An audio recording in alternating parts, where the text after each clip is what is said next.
a System 7 MPU. It's being resilient to being repaired, and I have Leon's test ROM in here. And the first thing you note that Leon's test ROM's not doing what it should, which is usually it's blinking some things and causing the flipper control relay to actuate. But you can see here in the schematics, IC9 is an 74 LS245, which is a buffer chip for the 6808 processor. And you can see it's just a straight through. Pin 2 goes to pin 18, 3 to 17, etc., etc. And we can make sure that the read-write pin is operating, which yeah, you can see that. So now let's check some of these pins.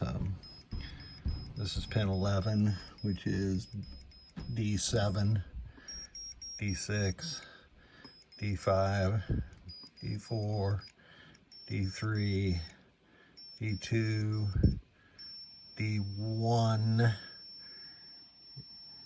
Let's try that again. D1 appears to be dead, as does D0.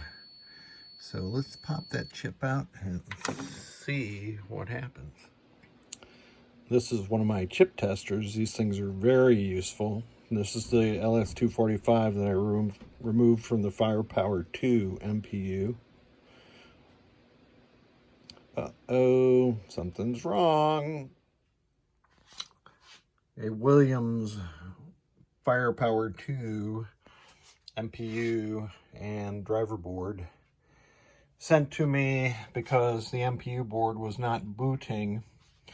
It had been sent to another tech for repair, and he wasn't able to get it going. I found several things wrong with the board once it got into my hands. First of all these sockets, the prior tech used machine pin sockets and some kind of plumber solder, which had a lot of flux in it. Anyway, there was a solder bridge underneath here, which was causing the status display to show an erroneous segment G there. And I thought it was shorted at first, but there was a solder bridge underneath there. And the 74 LS245 was toast, as I showed earlier in this video. And then the ultimate cause was that this LS10 up here, which is involved in address decoding, was not allowing the CPU to talk to the 2114 here. So a lot of socketed chips here. A couple of them were mine. I did replace all the machine pin SIPs that the previous fella used, except for the one on this LS154. So it's good and reliable now. I even left the 2 LEDs in there that the fella put in. I added a blanking LED, so when this is on, that means blanking is good. So let's power up. So the blanking LED came on, all good. Score display alternating between 0 and 250 or 2.5 million, I guess. Lamp matrix operating. And the only coils that are on is the coin lockout, and that's one of the flasher coils that's going right now. So let's put it into test. And display test, operating perfectly. Next test is sound test. And you'll see the thermometer here walk all the way up as the 7 sounds would be, or 6 sounds plus 0 would be playing. So that's working properly. And the next test is lamp test. Oh, that was cool the way they kind of flowed on there.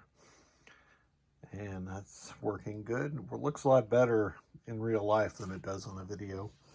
And here's solenoid test.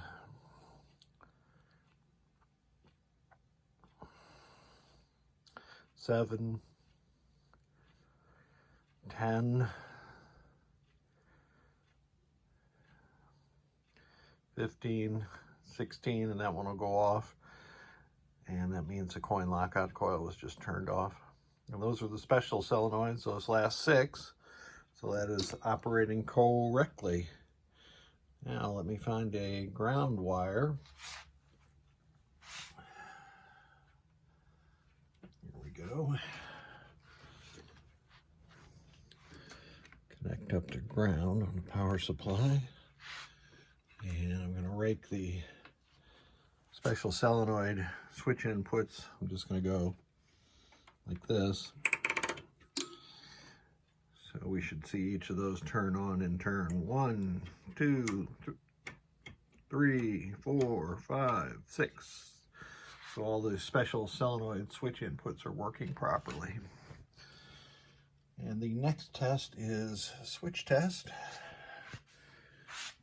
And for that I use my Pinutech tester. Switch hands here for better operation. Okay, so I'm just going to walk down column 1 so we see that all 8 switches in column 1 are working, and that proves that all the rows are working.